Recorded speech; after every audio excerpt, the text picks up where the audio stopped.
Hi, my name is Francine Francis. I started my own little company called Fran Francis Studio. I am an artist. I do a lot of painting, and I work on a lot of commission work right now. So I'll pass it on to Dwayne. I just remembered that I'm on here. Gwen come and told me. We were just kind of asking for a little bit of an introduction. Yes. I know you covered a lot of this earlier, but just for somebody who hasn't been in the room.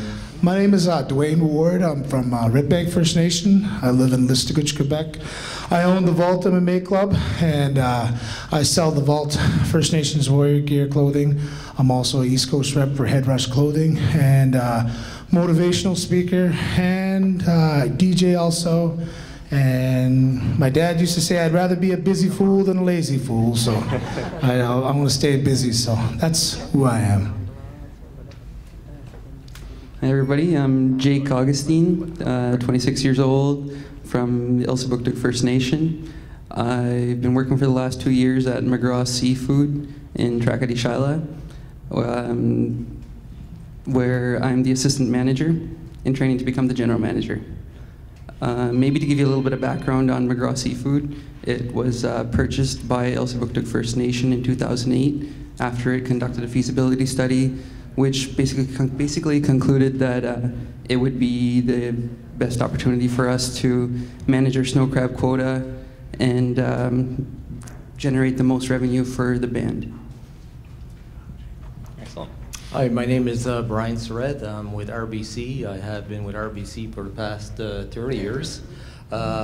Worked many of those years in New Brunswick. In my current role, I'm a commercial account manager in Moncton, covering Moncton to northern New Brunswick and PEI.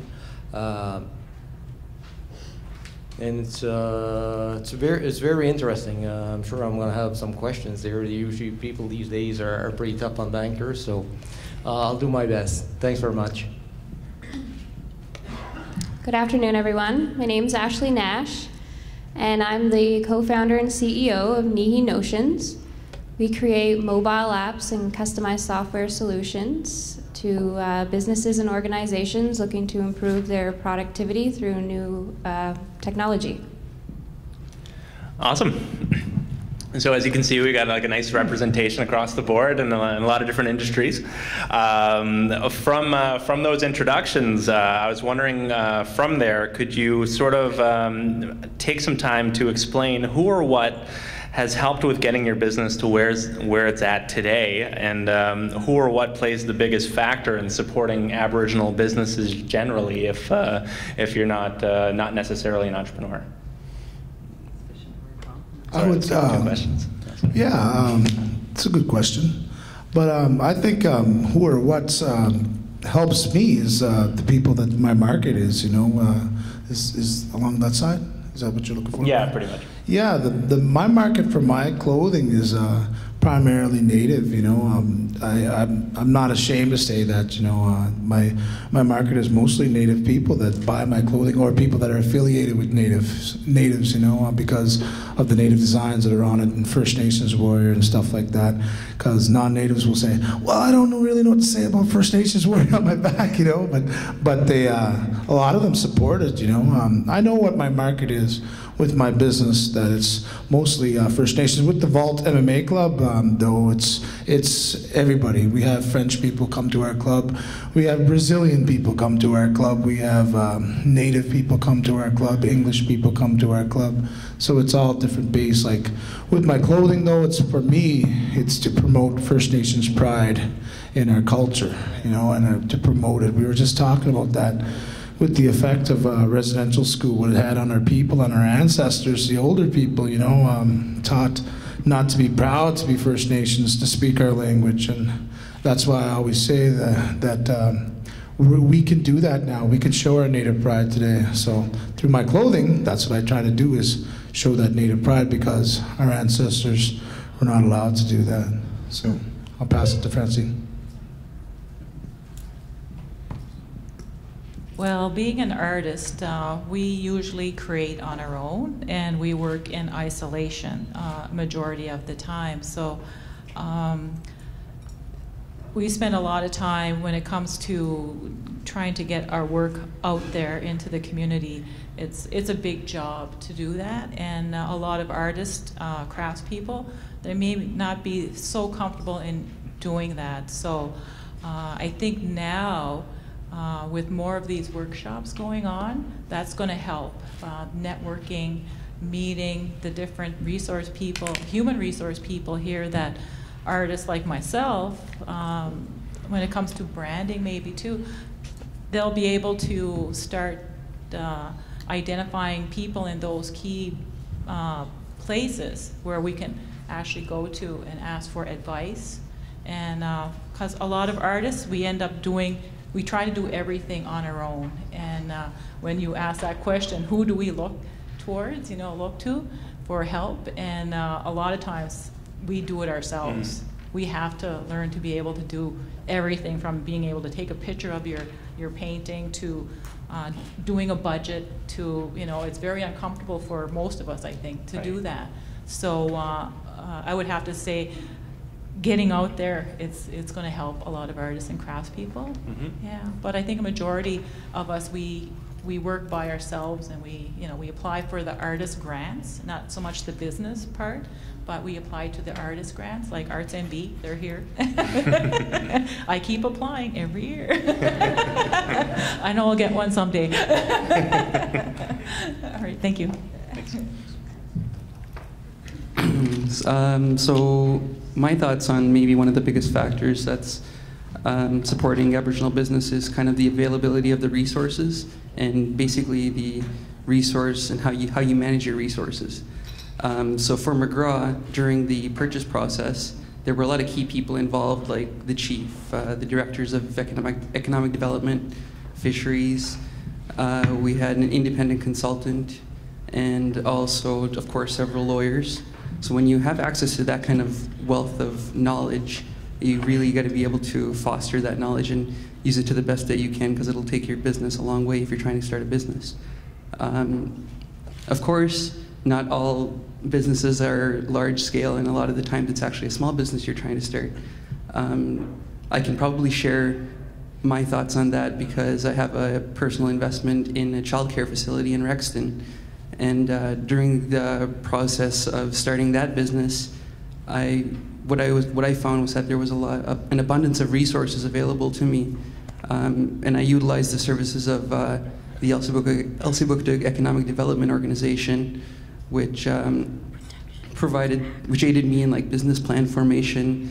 They provided human resources support, and they actually introduced me to JEDI, where I got some financial support from. Thank you. But again, like, financial support is great, don't get me wrong, but it's also these other services that these organizations can provide that are really a big factor in supporting Aboriginal business. Excellent. I guess for any type of business, I'm just going to echo a lot of the comments you just said. It has to do with the business plan. As bankers, that's what we look for, and I think there's lots of resources out there that people can take advantage of, and it's key. It's finding, networking, finding out those resources. There's lots of abundance of information out there, so that you can prepare a good business case to present to, whichever bank or financial institution or level of government that can provide funding. It's just doing the upfront work, taking the time to talk to those resources and putting up a plan that it's been well thought out. I think that's the key. Well, first and foremost, I like to thank JEDI for all their hard work and dedication to improving the lives of First Nations in New Brunswick, and also to the Pine Grove Nursing Home. They really set the stage for us, and basically our business was created based on the opportunity presented by them. We also had the opportunity to work with CBDC Southwest and the Self-Employment Benefit Program, which has been very helpful. Basically, they supplement our income while we focus on the business for the first year, which is extremely helpful.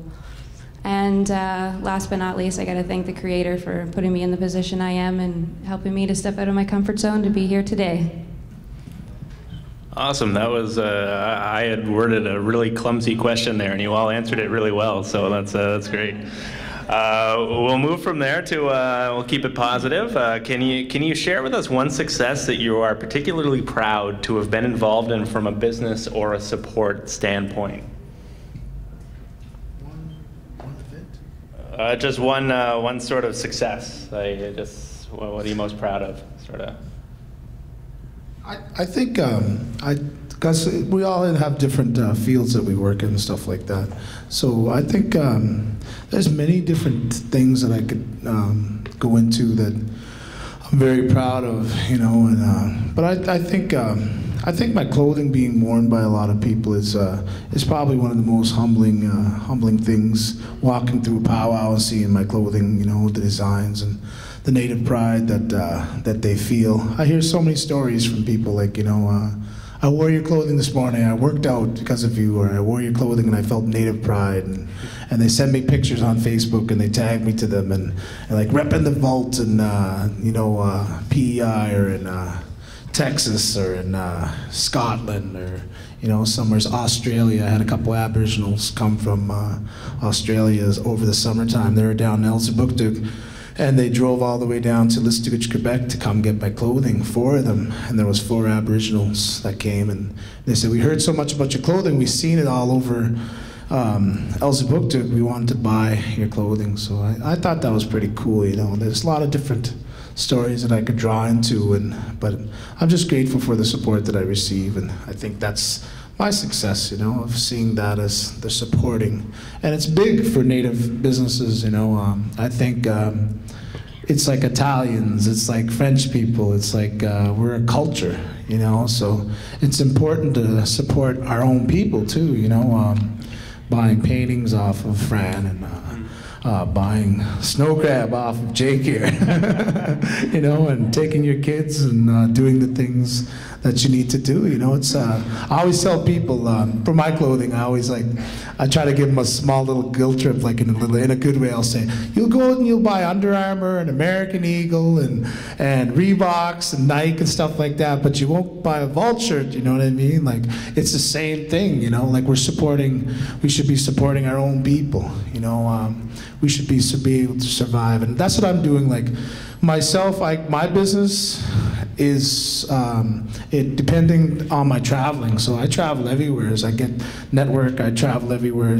I'll do better in Eskasoni, Nova Scotia than I would do closer than home, because that's my market is out there. So I travel to where I gotta go. So, you know, so I think that's one of my successes. So, thank you.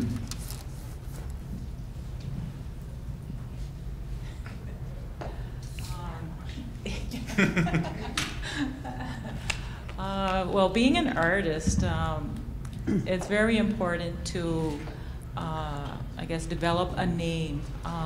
You'd be able to look at a piece of artwork and go, oh my God, that's Alan Syllaboy. You know, it's recognizable art. So I'm at that stage where I'm working towards that someone can look in a gallery or, you know, see a mural that I was commissioned to do and say, oh my God, that's a Fran Francis. So that is, for me, that is a goal, is to develop my name. It's more in my art, so that you'll see it and you know who created it. Definitely. So for me, that is a success if I can do that. So right now, I'm not at that stage. So when he talks about success, I feel I'm not there yet. But I am getting a large number of commissions that I'm wishing I can do everything all, you know, but I'm working at it, constantly working at it, and hopefully I'll get there. Yeah, and I guess if I may, like that sort of experience is something that I come up against so much. I guess speaking to the entrepreneurs that come into my office, they're always so humble, and I agree we should be humble, but we also have to not be shy to kind of, because your work's beautiful, and I see that as like a great success, but I can completely understand. I have a hard time kind of banging my own drum as well. So So I know you asked for one, but I'm probably going to give two. That's okay. So the first one is more of a personal success for me, has been adapting to the French environment that I work in. As coming from strictly Anglophone, Mi'kmaq environment, I never really had any background in French, so it was kind of scary moving to Tracadie, where I can't even go to Tim Hortons and order a double-double in English, basically. But what I did was I traveled to Montreal for 6 weeks. I took an intensive course, and now I'm not fluent, but I can definitely get by in French. And like you guys said, you might not consider it a success because we're not quite there yet, but I think it's definitely a success for where we're at now, and it's something I'll definitely be working on in the future. So the second one is more of a corporate success, I guess, that we could talk about. It's that we're almost completed a $2.6 million plant expansion that will allow us to become completely independent of any market changes, because the two markets that we serve right now are Japan and the US, and they entail really completely different production lines. So in the past, what we've always done is we could only do one production or the other, and having this plant expansion is going to allow us to do both productions at the same time or for minimal change. So having the ball in our court is basically one of our successes that we're looking forward to this season. Excellent. I can relate to the challenge of going to Tracadie. I went to Caracat from Nova Scotia, and I thought I could speak French, and I had a challenge there. Success as far as bankers, I guess what we get the most gratifying situations is when we finance basically startup businesses. Those are probably the toughest to finance. You don't have any type of historical to go on. You're basically going on budgets and the person you're dealing with. But when you finance one of these and the person is successful with that business, they'll come up to see you, maybe 2 or 3 years. I've returned to Moncton, and I was here probably 20 years ago, and I run across a couple of people that have mentioned, I remember you gave me that first loan for my business, and you're still in business. So that's probably the biggest success is helping people succeed on those startups, because they are challenges. One success that I'm particularly proud of would be when we implemented our first product into the Pine Grove Nursing Home. It's a mobile app called Paxes, and it's based around inventory management. So basically just, being presented with an opportunity and making it happen, that's absolutely success. Awesome. So from there, sort of thinking down opposite lines, but I guess we can kind of paint this in a positive light as well. But what do you feel are the biggest challenges of being in business for or just oneself generally? I think it intertwines with competition and naysayers. People that are in the same business as you, but also the ones that tell you that you can't do it, and that if you listen to the people that tell you that you can't do it, and the ones that say why are you still doing it for, or something like that, and the ones that question you, I find for myself, when you said that, that's just what drew right into my mind. I was listening to Arnold Schwarzenegger's Secrets of Success this morning. The 6 secrets of his success one of them was do not listen to the naysayers, you know what I mean? And that's the biggest thing, is when somebody tells you you can't do it, I had a dream, 2.5 years ago, when I started my clothing line, that I would like to do something to be different than other Native entrepreneurs. And I've seen many clothing lines, and they're awesome, they're awesome. I love seeing my friend Savvy Simon doing her old New Easy. It's that easy clothing line. And there's a lot that are popping up. And it was so cool, to see so many people in different territories wearing the vault for myself. That was the biggest accomplishment to see that, and if I listen to the naysayers, and if I listen to those ones that said, why are you doing this for, Dewey, and stuff, and they questioned me, I would have never had that's success if I listen to the naysayers. And competition is tough when competition is not, I don't want to say against you, but when it's very competitive with you in general, because I deal with MMA, mixed martial arts, a world of drama, who has the most fights, who has the most whatever, and it's a bunch of drama. Me being a positive person, it's hard to thrive in an area with so much negativity sometimes. So I find the competition, if the competition is very competitive with you, that was tough for me. That was one of my biggest challenges, was to remain with integrity. And when somebody throws stones at you, is to remain with integrity. I think that's important for myself.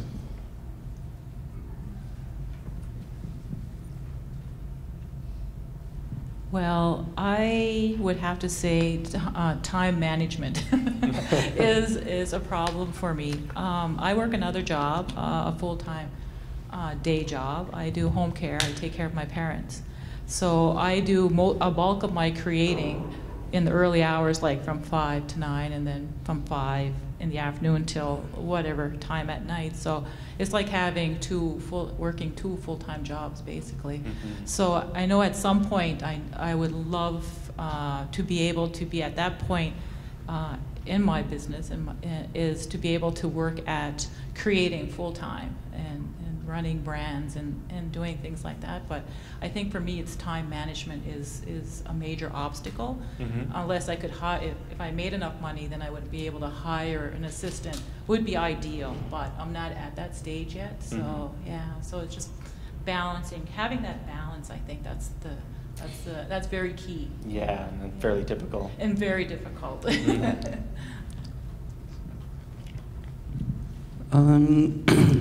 I think that one of the greatest challenges for myself and basically for any first-time entrepreneur is kind of the fear of the unknown. You're going into a position for the first time where you're going to be your own boss, where you're going to be running your own business. And for basically any first-time entrepreneur, it's uncharted territory. It's really just a leap of faith. And it's easy to feel alone. I think that's one of the biggest barriers. But I think there could be a solution to that. It's really easy at the same time to research, to see that you're not alone, see that there's all these resources available to anyone who's willing to put in the work for it, basically. So, yeah.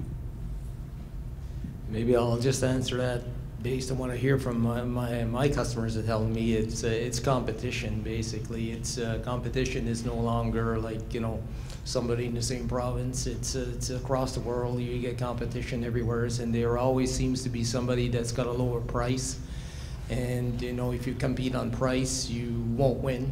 So basically, what they're trying to do is trying to get a little niche, something different out there, a little edge. Because people are prepared to pay a small premium to a certain point, based on the value and the relationship. So, like I say, it's to get that little niche or that wedge in there to be a little different than the competition. But try to stay away from price competition, because if it's strictly price, you never seem to win. One challenge that I've found as an entrepreneur and in the startup scene is the fact that you wear many hats throughout the day. And like at one point you're marketing, next thing you know you're meeting with the client, then you're back to programming in my case. And so just being able to adapt to changes really quickly and staying focused, I guess. Thank you. Well, excellent answers across the board. I guess down a similar line, but in a more general sense, what do you feel could be improved upon in the current Aboriginal business community?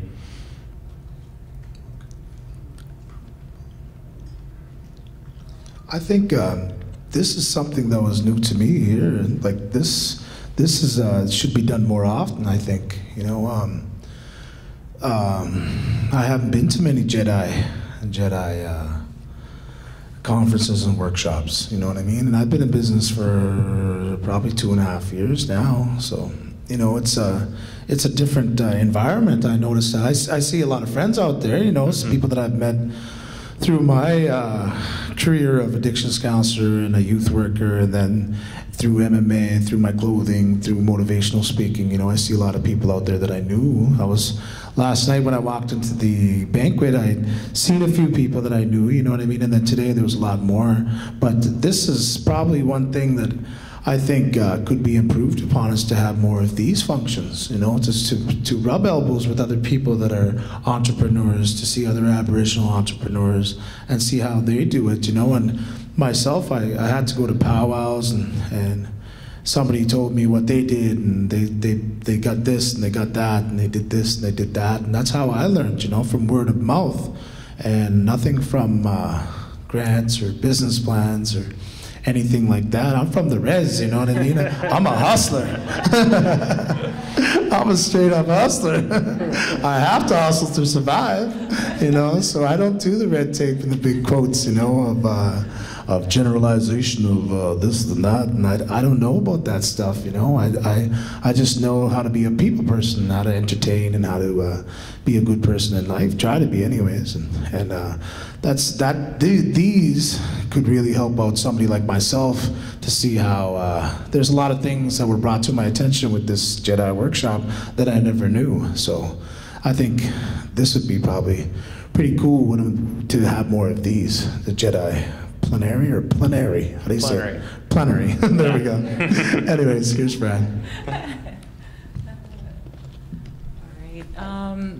I have to actually, what helped me, I think, was my ex-husband. He was involved. He had a construction business company going, and just listening to him, like starting, you know, multiple businesses, like things started to like sink in with me, and because he was in construction, it was I learned about material takeoff, you know, how to project manage a job, you know, all these little things that relate to construction, but it kind of relates to jobs out there when you're putting in bids and for work. And for my work with the commissions, basically that's what I do. I do a material takeoff, and I give them a timeline. I break everything down. So I think I'm just speaking from an artist's point of view, because I really don't think I'm a business person as of yet, you know, I'm not there. But as an artist, and for a lot of artists out there and craftspeople who are trying to start their own businesses, home-based businesses maybe, that there needs to be a little bit more interaction with JEDI. We are being invited to be part of the trade show, but for me, I had a problem because I couldn't take in the workshops. I had to I had to be at my booth, but that is something that could be worked on. Yeah. It is something like that. The networking is great.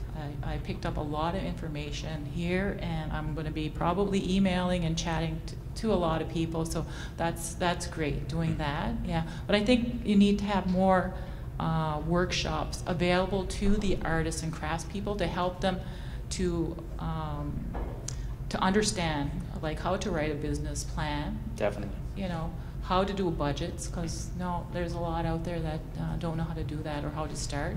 Yeah. And I think that's key to getting more home-based businesses going and off the ground. Definitely, and that is something that we are looking to support. As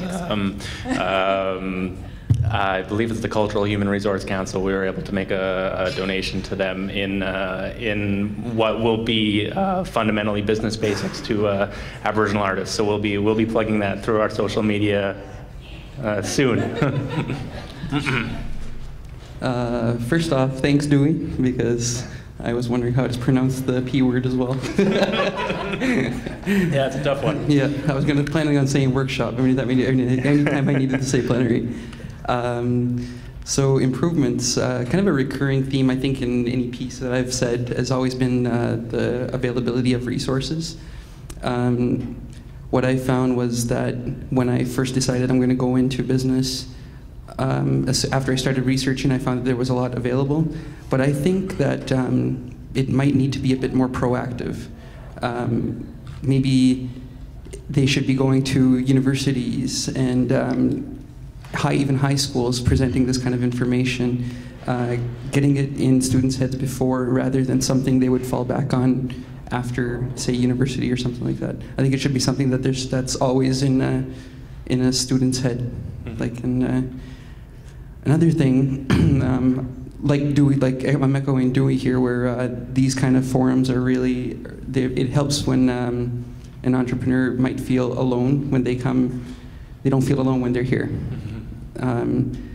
So having said that, there's a program with UNB called the Entrepreneurial Leaders Program.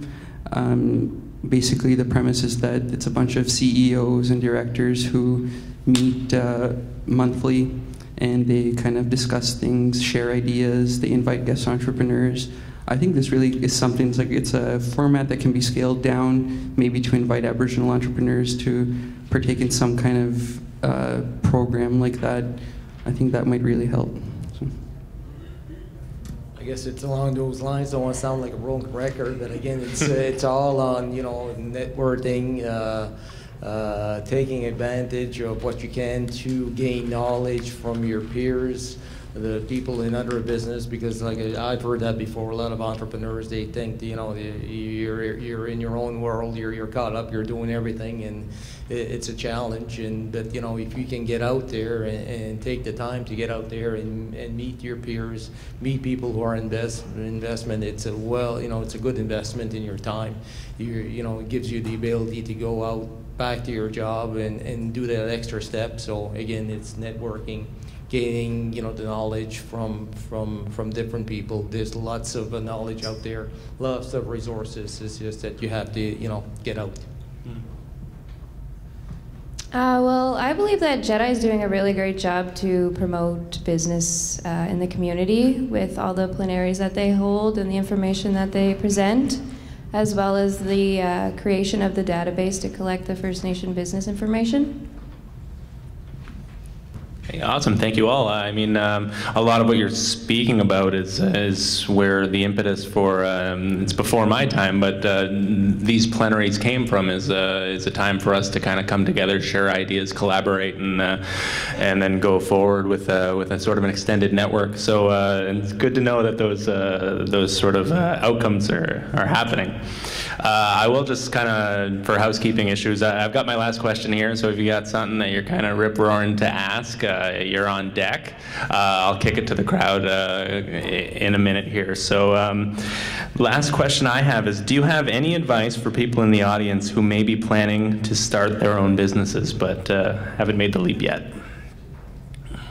I was thinking about that. There's no failure in trying. You know, a lot of people are insecure about that, taking that leap forward, like you had said, and other people had said, that taking that leap forward about trying to do something in uncharted territories and new stuff. And I always like to believe in that myself, that there's no failure in trying. You know, if you tried and you tried your best, you know, and it didn't succeed, at least you tried, instead of being 50 or 60 later on in life and saying, man, at that point in my life, I could have done something and I could have did it, you know. And I think that just doesn't only go with business. That goes with that saying. I remember it says, all men die, but not all men live. You know what I mean? So not men in general, but men and women. So make sure I was raised with 6 sisters. I gotta choose my words wisely. But all people, you know, all people live, you know, die, but they do not. All people don't live. So I'm talking about, like, you know, even having a fatal disease. You know, I talked to a gentleman today about a terminal disease, and he said it really opens your eyes when you have something like that happen to you. And that's the thing about life, you know. If you keep on regretting what you could have done, you know, you could do it now. That's why myself, I said that this morning, that I'm 41, you know, and people think that I don't like to say I'm successful either. I hate saying that. And people say, you're successful, you're an entrepreneur, you're a businessman, but I'm just a guy from the res, you know. I'm just a guy that likes to do what I do, you know, and I like to do what I do, but it's I don't want to live with no regrets, you know. Things that I could have done, well, I could have did it now, You know, you could do it now. So don't think of that first step as the biggest step in your life, you know, that if you fail, that it's the end of the world. You know, you dust yourself off, and there's always new doors, new ways, new avenues. I never thought that I would leave a job of 7 years as an addictions counselor, you know, and just go all out with my motivational speaking and selling my clothing. I never ever thought that I would be able to do that. And I did it, you know, I did it. And I'm still being able to do it. And it's a one day at a time process, but there's days I wake up and I'm like, I don't feel like doing too much today. I'm not gonna hustle hard today, you know, and then there's other days it's like, I gotta get stuff done, you know what I mean? I gotta go and contact this person and contact that person, and some days my days are filled with about 100 emails and inboxes of what they want me to do and different things, you know what I mean? And then there's days that there's 20 people contacting me, you know, so don't be scared to fail, you know, don't be scared to, at least you tried if you fail. So I hope that's some advice to those ordinary people out there that want to start a business. So I think when you're starting a business, you should have a passion for what you're doing. For me as an artist, that's my work. That's my passion, is creating. It doesn't feel like work to me. It doesn't. I love it. If I can do it, you know, 24/7, I would do it. So I think you have to have that desire, that passion to do something that you want to do. So it won't feel like a job. Because when you first start your business, like I think the first 3 years, they say, that's what I hear with business, is that it takes that 3 years to get a business really like out of debt, to get it actually operating, you know, where you're producing a profit. So and those aren't 8-hour work days either. And those aren't 8-hour work days. So you have to be able to love what you're doing, and because you're going to be putting in all that extra hours. It's unbelievable. So yeah. So just be. Maybe for new businesses or people thinking about business, love what you're doing. You have to love it. If it's a product you're selling, if it's a service that you sell and that you believe in, then you know you're going to go a long way, because I think that's the spark. You need that spark. You know, money is everything. Money drives everything, but you have to have that passion. So.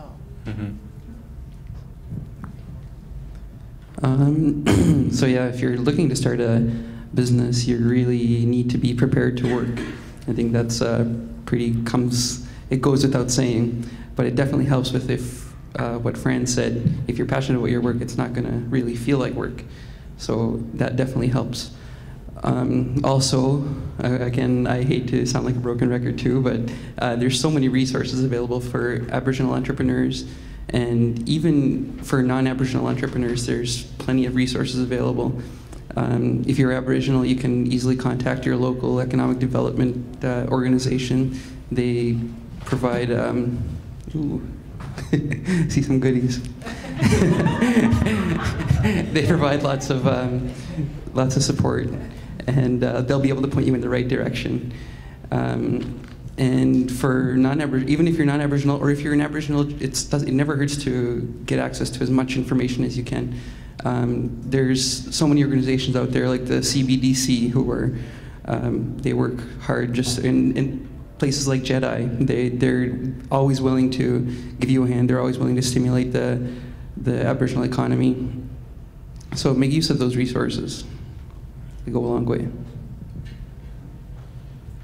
I guess it's not for everybody, but like people that own business certainly like it. I'm just thinking back when I graduated high school, I went to university. My buddy, he took the chance and he talked about it a lot with me, and he bought a business, and you know, he's done very well over the years. He's retired, enjoying life and that stuff. And I had many chances maybe of buying in and that stuff, but it wasn't for me. You know, I didn't want to take the risk and put everything on the line, because that's what you do. You put everything on the line, but the rewards are there for people in business, and you know, the flexibility, and you know, it's special. You know, I know a number of people in business, and you know, they certainly couldn't work at a salary if they had to.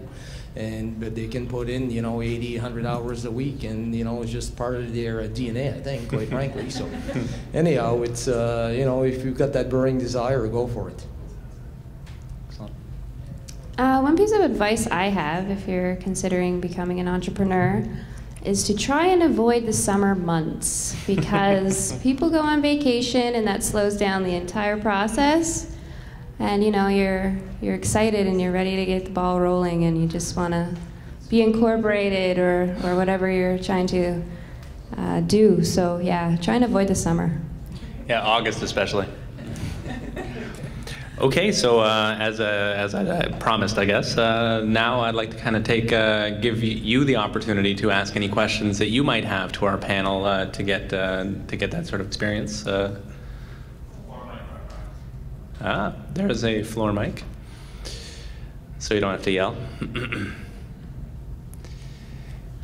I think we covered it all. Going once. Jermaine, would you like to ask a question? My plan. I'm just trying to keep Ashley on her toes. Yeah. So me and Ashley have a business together, so she can, I don't know, answer this or not. Owning and running a business is not like, it's not like baking a cake. You don't just add the next thing and the next thing. You have all this other stuff thrown at you. You don't expect all these uncertainties, all these unknowns that just really, they attack you trying to start up a business. What is whenever you run into a problem you've never ever seen, expected, heard of, faced before, where do you go to find the answer to your problems? The very first thing you do.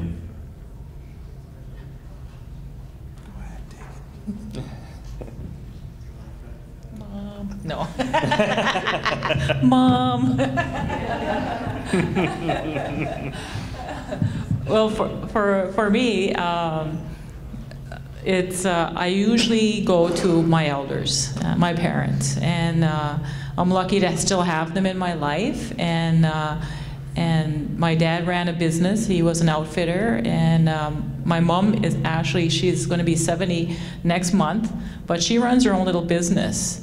She makes homemade bread for my brother's business that he runs a little he runs a little breakfast place on the res. So my mom's working and she makes homemade bread and pies and stuff like that. So we are, in my family, we are little entrepreneurs. We've always had little businesses going. So if I had a problem with anything, I would usually go see my parents, like my dad and my mom, my brother, because we've all run little businesses. So yeah, that's why I usually ask for any advice. So for me, for McGraw Seafood, we're employed. I'm fortunate enough that I don't have to make all the decisions myself just yet.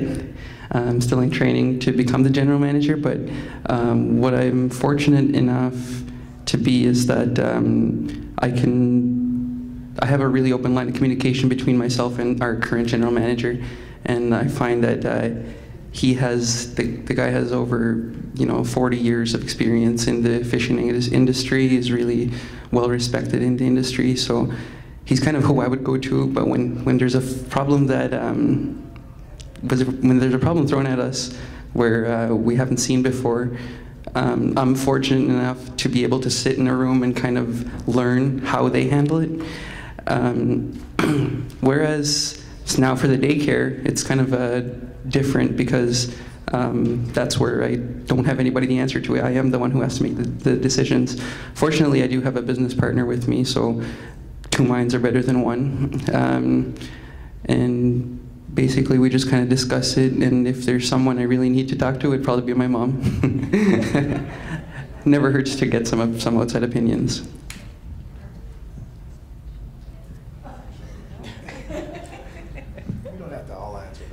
No, I guess not. Just mom. We don't have to all answer them. That's why I gave it to Fran right away. I want to answer questions that I'm comfortable with. Is there any more questions? No such thing as a dumb question. Go right up to the microphone, Gwis. This is for you.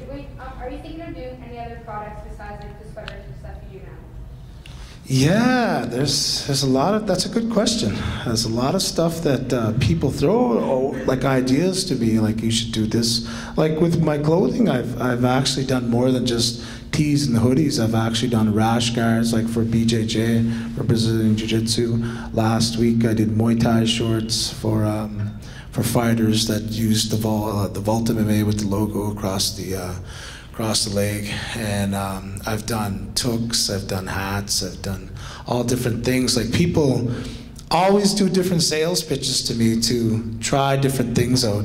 It's whether I feel comfortable with it myself. Like I just don't jump at any idea of person that tells me what to do with my business. I like to think that I'm going, like there's certain things that I thought would never be hits.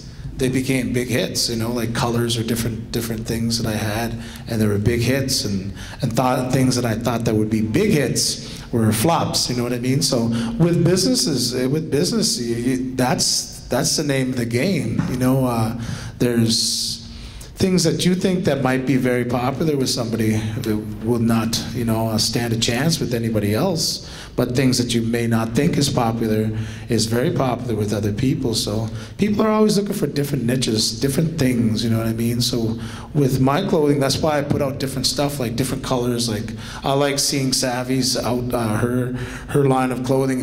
She's colorful, you know, she's full of life and vibrant. So she uses lots of pinks and blues and all the bright colors, because she's bright, you know what I mean? She shines. She's a good person in life. And myself, I don't jump on the train of people to tell me what different things to do. I think of it, I analyze it, and then I ask other people. You know, it's not like I can survey it, like go door to door and ask what people will like, but I just try to wing it and try to think what's going to work the best. So what would you like to see, man? Socks? Everybody needs socks. Yeah, that's the thing. Like different people said that socks, gym pants. About like adult size footy pajamas. Yeah, onesies. Yeah. Let's do some onesies, man. I would rock that. Yeah. I don't want to see you in a onesie, Brian.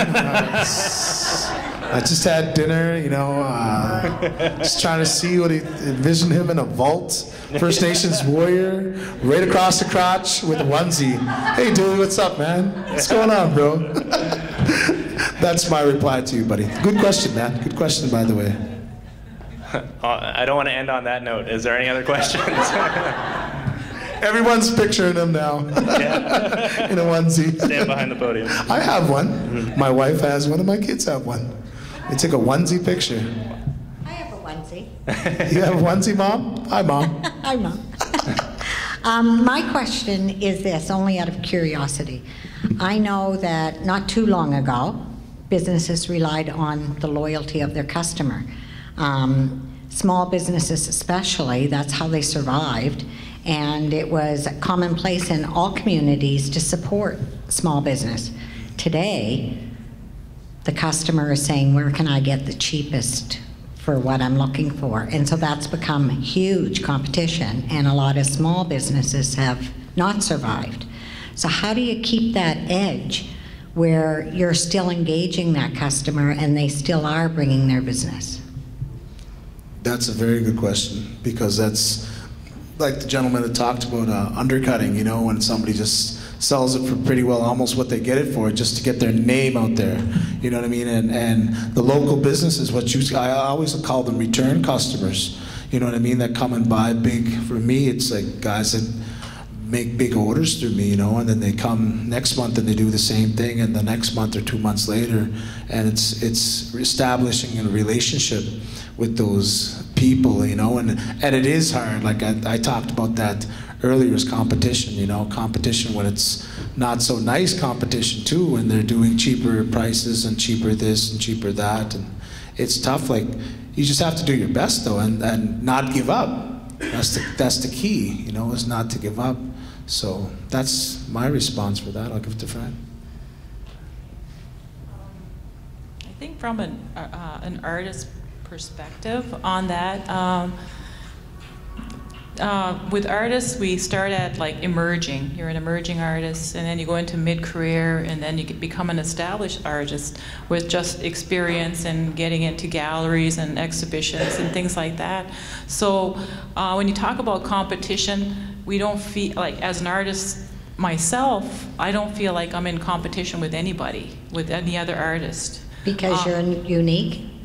Yes, I am unique. Yeah. You know, and so we as a group, like Aboriginal artists, we've always support and promote each other. When someone gets has an exhibition, we let everybody know. You know, we get the word out. We congratulate. Oh, you got a show, or you did the illustrations for children's storybooks, or whatever. You got a big commission. You know, we celebrate that. You know, we celebrate that, and so. Like, we don't feel like we're in competition with one another. There's institutions, there's so much, like our client base. If we can sell a painting, you know, in a gallery setting, it's great. If an institution like RBC wants to buy or commission an artist to do a painting, you know, this is all great. It all helps the artist, you know. So I don't feel there's competition like in my area, like as an artist. So, but I know it's different with other businesses that have a product to get out. So maybe it's a kind of like a product, but it's a service too. And I know that when I do work for commission work, I make sure that everything, that the customer is happy, that the client is happy. And when that happens, then it's all good. So, yeah. So unlike what you may think, the whole crab market really isn't too competitive in terms of price. It's really like a market price. When you hear about seafood, you always hear about the market price. So it's really like a lot of the outside factors that determine that. So fortunately, it's not something we really have to worry about. We still have to try to make our margins and stuff like that. But where we do kind of where we can control how we can make our product better is working on presentation of our product. McGraw is actually really well known on the Japanese market for how we present the product, how we pack the product, and even our ability to change our production. So if our customer comes back to us and says that they would prefer to have a new box rather than a 10-pound box, a 5-pound box, we really listen to our customer, where we would be able to change, order some new packaging. You know, it's a kind of a big deal, but we have that relationship with our distributors, where really we only have maybe 3 or 4 customers that are buying all of our product, but they're distributing the product across the US and across Japan. And so basically where our advantage would be our relationships with our buyers, and that's how we maintain our edge. Maybe I'll just mention that as far as, you know, maybe on looking at it through the consumer. I know I come from a small community, and you know, growing up, and I still go there. Like, you know, you pay a little bit more at certain spots there, but you know, you get that, you know, that feel good thing about going there, where they know your family, they know the same people, and you don't mind paying that little extra for that extra service, because it's service that you don't seem to get anywhere else nowadays. It's price. You know, if I think everybody wants that feel good, or that feeling that, you know, that they are valued, so you don't mind paying that little extra dollars to the local people, I'd say. Thank you. Thank you.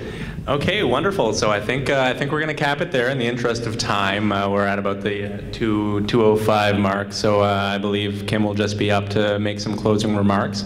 But I'd just like to thank the panelists for taking part. We've got a token of thanks. Dwayne's already got one, but spoiler alert: there are beautiful baskets by Sandra Racine, who is an artist I believe she's based out of St. Mary's, I believe. Oromocto, I apologize. Oromocto.